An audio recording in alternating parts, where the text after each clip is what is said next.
With us now, the National Development Plan 2030 acknowledges that the global economy is evolving and requires greater attention to enhancing industrial skills development. Heading the call for the NDP to address skills gaps and building of technological capabilities to increase the participation of young and unemployed citizens, SITA is committed to the delivery and development of innovation and entrepreneurship knowledge to young people in South Africa. To talk more about this, we welcome in the studio the head of SITA CSR, Mochalibane. Thank you so much for making the time to join us today. Let me start our conversation by making the differentiation, because there's always a confusion around SITA and the sector education bodies. What is the difference?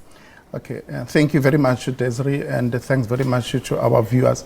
Our SITA is a state entity, is the State Information Technology Agency, and it's a state entity that was set up mainly to improve service delivery through the provision of ICT technologies. Therefore, we are an ICT, company. So why is it, and I know you might not be in a position to answer this question, that we hear regularly of government departments that have to outsource the function of improving technology, like Home Affairs? Recently in the State Capture Commission, it's been the Department of Social Development having to outsource the acquisition and usage of IT services when SITA exists. Okay. Through the legislation, because as remember I said, the SITA was set up through an Act of Parliament. The Act of Parliament is very, very clear that every technology acquisition of government has got to happen through SITA.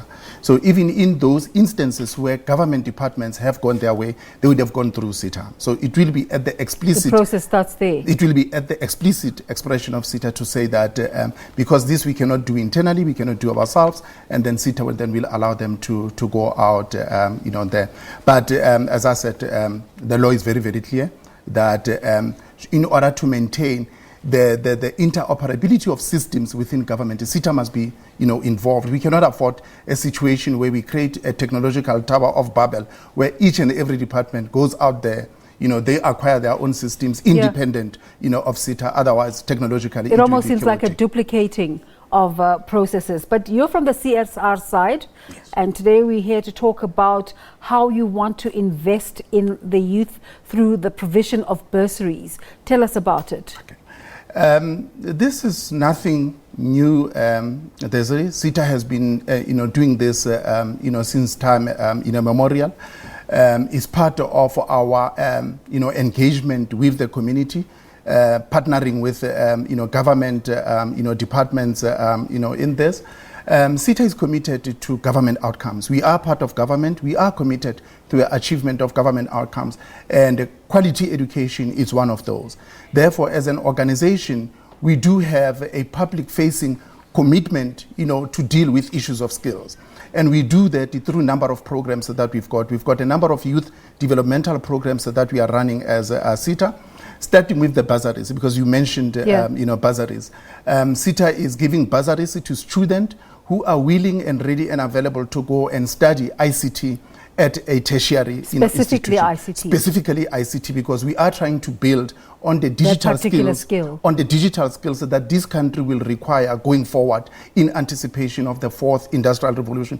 Therefore, ICT skills are very, very critical. Therefore, SITA is playing into that space.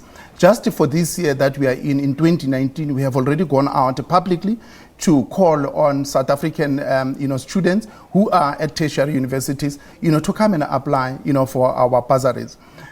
This is part of, as I said, replenishing, these skills, but most importantly, building on the skills that this country, doesn't have. And it's in fulfillment of the National Development Plan that says, for us to prepare ourselves as a country, we need to start, with digital access, and digital access start with building the capacity and the skills pool, and that's where we are. So we have gone out publicly and says, there will be bursaries that we will be giving. Our bursaries are full bursaries. They cover both the books, the tuition as well as accommodation for students, as long as they're going to study any of the disciplines in the ICT space. You say you have been doing this for a while, yes. And it's a constant question to people in every sector about the readiness in terms of the fourth industrial revolution. How would you gauge the students you have been assisting in terms of their readiness to serve the country, because they're under a government funded program? How are they ready to take government ICT processes to the next level? We wanted to believe that, given the work that we have been doing, as an entity, particularly focusing on, the sector itself, we wanted to believe that our students, are ready. They go to various South African accredited institutions, they get the tuition. Upon completion, they come back to SITA, to either work as part of their work. Do you place them?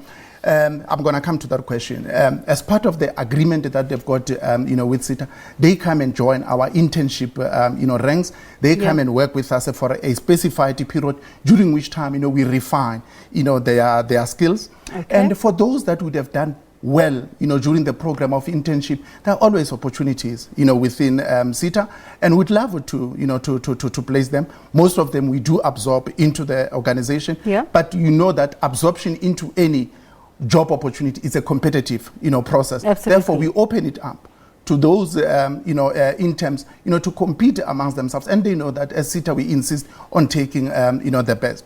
But also because we are a state-owned, entity, there is an understanding that for the students that cannot be absorbed, within SITA, at any one time, there are other government institutions, that would have prepared these students, to can go and make a meaningful, active, contribution, in those, instances. So this is in as far as bursaries and the internships are concerned.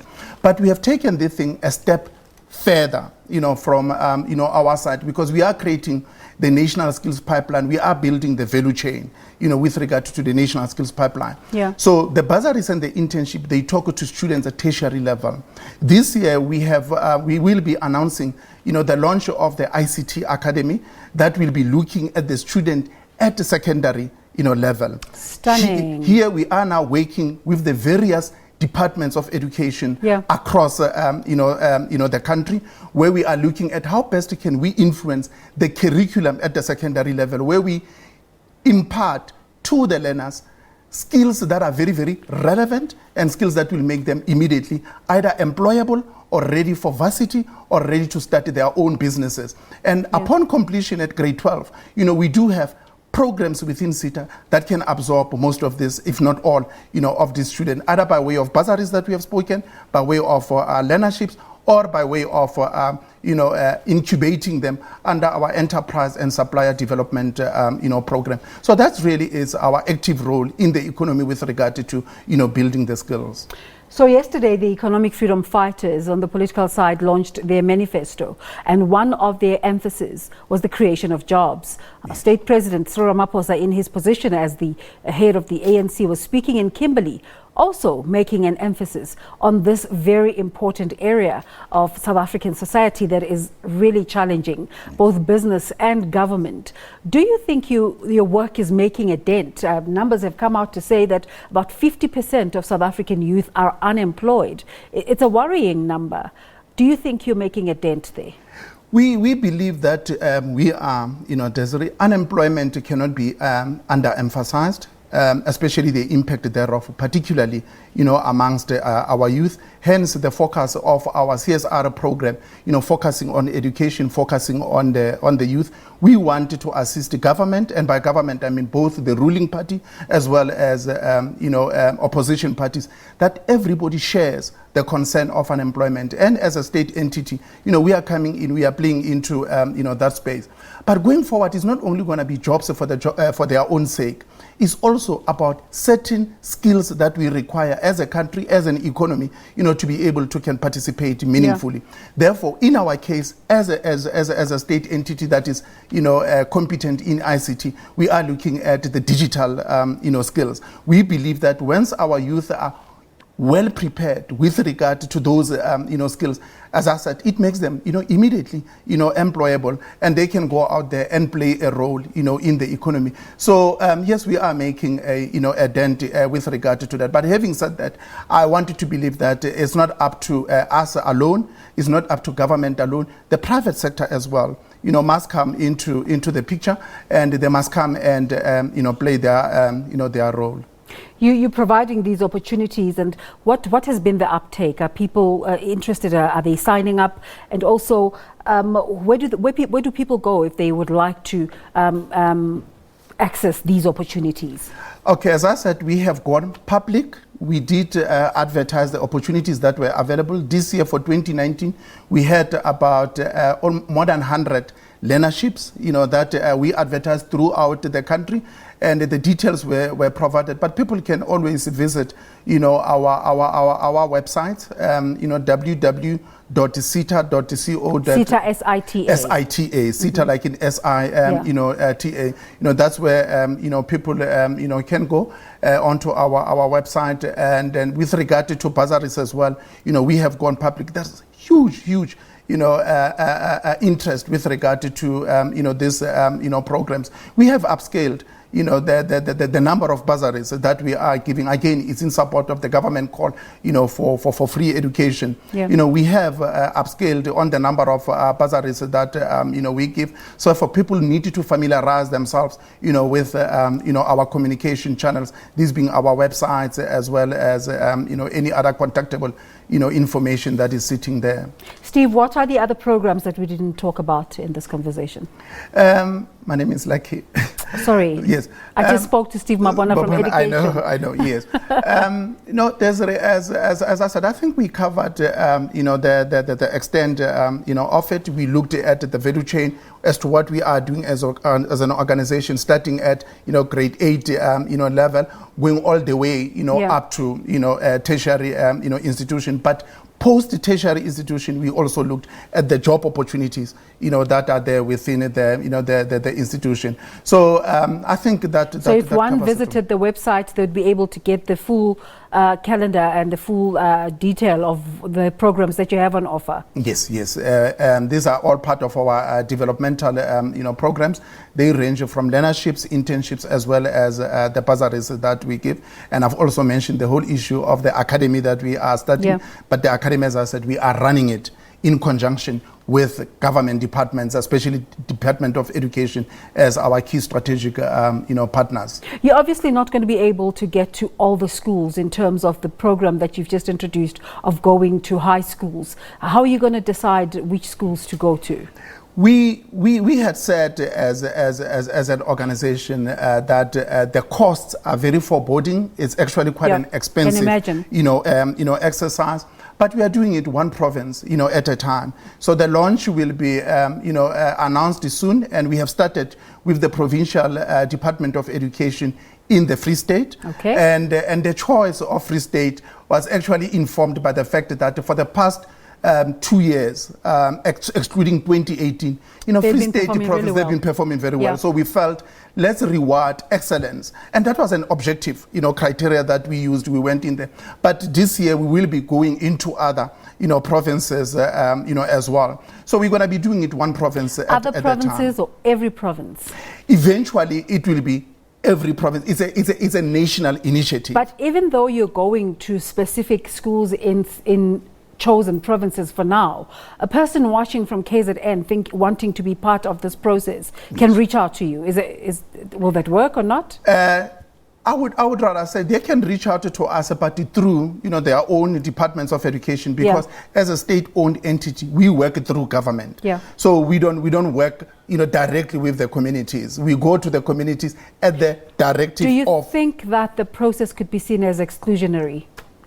No, it's not exclusionary, because the discretion as to which schools, which communities are actually positively affected, it lies with those provinces that we are working with. Okay. So it's not an elite type of a program. As I said, it's really because of the issue of the cost. We cannot go expansive, on it, especially. But you hope to eventually. We really hope to. But the backlog is huge. Let's be honest, as South Africans. I mean, we are talking about how many high schools, thousands and thousands, of this. And we hope going forward that other partners, other than government, other than ourselves, we want to believe that the private sector will come in. And we know that there is already work that, other telecommunications companies are doing in that space, trying to bring in not only technology in as far as hardware is concerned, but also issue of the, skills. Are you at all looking at collaborating with these people who already have programs running? We are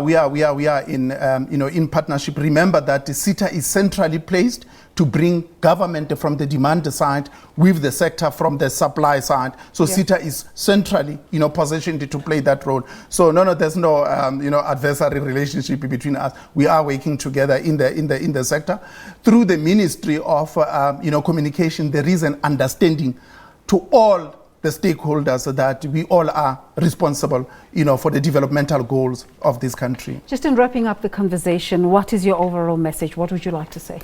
I think from our side, we wanted to bring to the attention of the South Africans that the model of engagement in our economy is changing. We are now talking about the fourth industrial revolution. The newly elected Minister of Communications has been very vocal on the need for fourth industrial revolution. So we are saying, as a country, first of all, yes, to our youth, go out there and study some more and study very hard. But as you do that, look at the niche in the economy, look at the skills that will be able to can transpose you from where you are now, into the future. And we believe that the future is digital.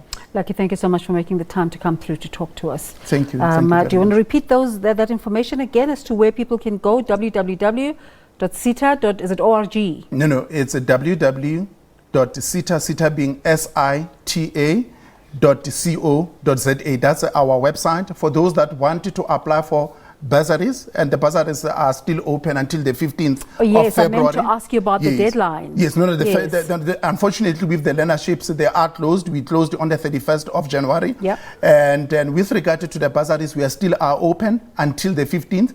And the address is bursaries@sita.co.za. And we wanted to make a special appeal, to students with disabilities, to apply, because as part of digital inclusion, we wanted to see more and more, of our disabled, student playing into that, space. That's a very important point. With the learnerships recently, it was exactly the same thing. More than 100 of the opportunities that were available with our learnerships, it was actually for, for students with, disabilities. And then the other 60, it was for able-bodied students. Well, we're hoping at some point you'll be able to bring in those students so they can tell us what they've learned. Would love to share with South Africans developmental stories. Thank you so much for your time. Lucky Mochalibane is with the SITA CSR and telling us about the opportunities that the youth, as I said before, the numbers say 50% of South African youth are unemployed. So there's an opportunity there to look at. You're watching The Agenda. Let's take a break. We'll be back in a moment.